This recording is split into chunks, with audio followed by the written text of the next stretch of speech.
Hello everybody, welcome to another Poverty Hill Adventures Oddments video. This one will be Oddments number 77.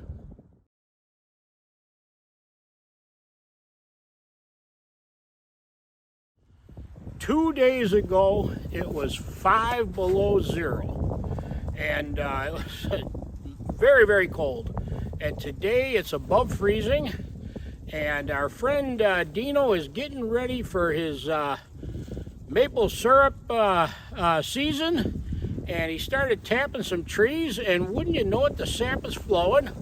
So he was testing out the sugar content of some new trees that he's tapping this year, and he used a device called a refractometer. And it was very interesting. It measures the sugar content, which then tells him the ratio to boil it down. And here's a little bit about Dino tapping some trees and testing the sugar content with his refractometer. The portable refractometer, I'm going to calibrate it. So the refractometer I use when I go up to the tree, I can take a little bit of the sap that's dripping out, put it right there on that plate, cover it up, and I can look through it, and I can tell how many bricks or how many, what the level of the percentage of sap is, of the sugar in the sap. So typically a tree would have, maybe a maple tree might have 2. Hopefully these will be around 4 is what I'm kind of hoping for. So I'm going to calibrate it, that way we know that it's working properly. So when I calibrate it, I use deionized water or distilled water. They already wiped it clean, so we'll put a couple drops on there. Then I'll look through this, and if it's a little bit above zero, I'll use my screwdriver and I can calibrate it, or if it's a little below. But it's actually reading exactly right on 0. So 0, that's perfect. So we'll go walk over to one of these trees and we'll see what the sap is coming out of the tree. Down there. Drops of the sap on there. I'm going to take a look. We calibrated it to 0. So right now it's at 2.75. So that's good. It's above 2. You know, it'd be great to see it at 3, but we'll check some of the other trees. This is just 2.75. It's actually a little bit above that. So this one has a little bit more sugar content. A little bit different location. The other one was about 2.5 or so, a little more. This is 3.25.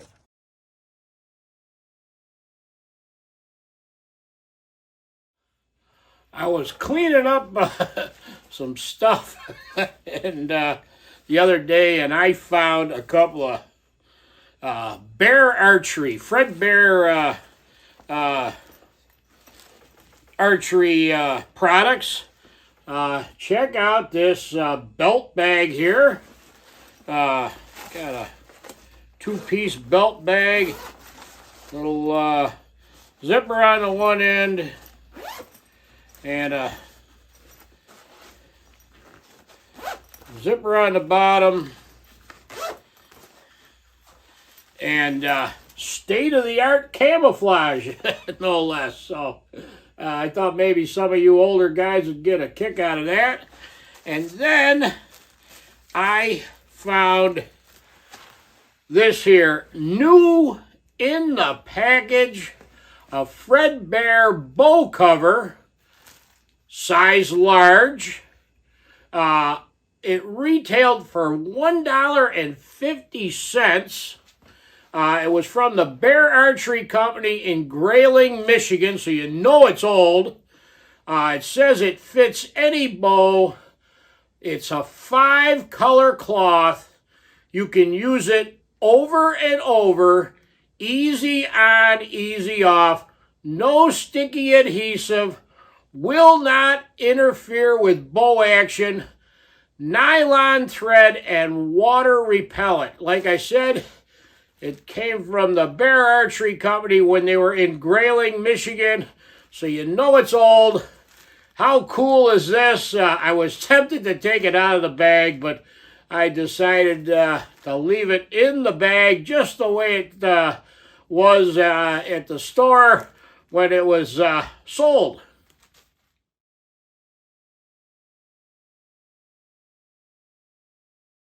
Some of you who watch the channel on a regular basis may have noticed recently some artwork showing up in the title shots or in the end shot on some of the videos. And that is original artwork painted by a unknown artist that many of you who watch this channel may actually know. Me.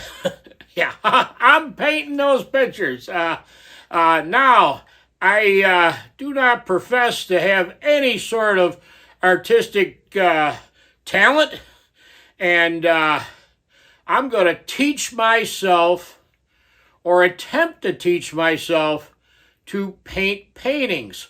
My ultimate goal is to paint saws. Now this saw is a little too good to paint, but I've got several older hand saws, and especially some older 1- and 2-man crosscut saws that are in really rough shape, too rough to actually be refurbished into saws.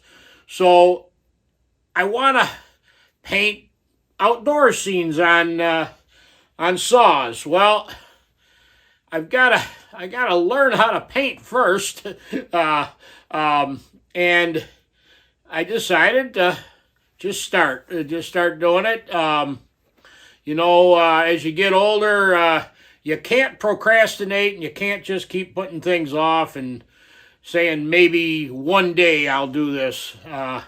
The time is now. The time is now, and I'm not going to let a little thing like not knowing how to paint or not have any artistic talent stop me.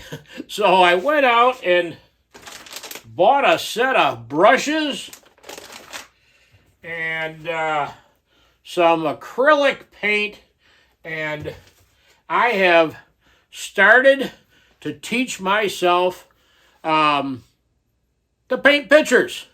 And here's a few of the pictures. Now don't laugh, please don't laugh, but here's a few of the pictures that I have recently painted.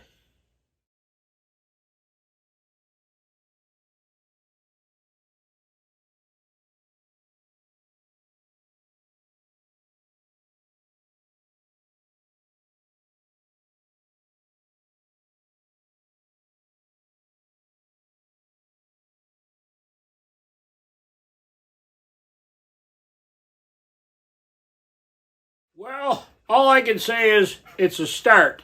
And the reason I wanted to show everybody my start is to encourage those of you who have maybe been putting off some stuff, saying, well, maybe one day I'll work on that. Maybe one day I'll do that.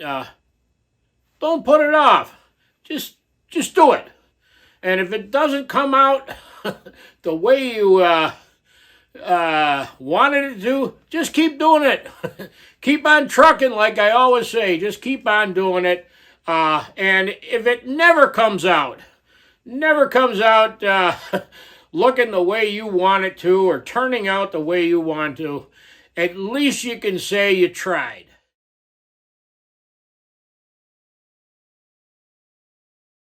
We had a very significant snowstorm a little over a month ago, and it made the national news and everything. It was quite a blizzard. The local historic society, they and I got to give them credit for this. I think it's a pretty good idea. They wanted to record for future generations pictures, video clips, and just regular folks' recollections of the big blizzard. And our friend Kevin, he called me up and he said, "Hey Brian, you ought to send in some pictures from your blizzard video that you made." And on a whim I did. I sent him some pictures from the video, and I answered some questions about the blizzard, and it got accepted. So I thought it was very cool. So somewhere in the future, way in the future, somebody will be looking at the Historical Society's archives and see some pictures from the Poverty Hill Adventure video about the big blizzard. So it wouldn't be a Oddments video if we didn't have some shout outs in it. I'd like to give a shout out to the following new subscribers. I appreciate it very much.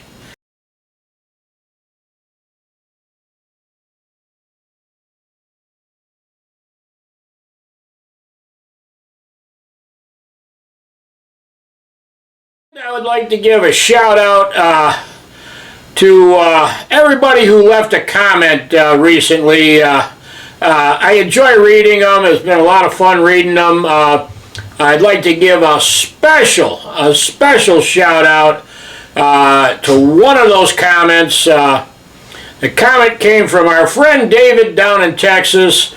David's a great guy, and he's always leaving comments, enjoyable comments on the videos. And David asked me, it was after one of the cooking videos where I may have overcooked things a little bit, you know, burned things a little bit.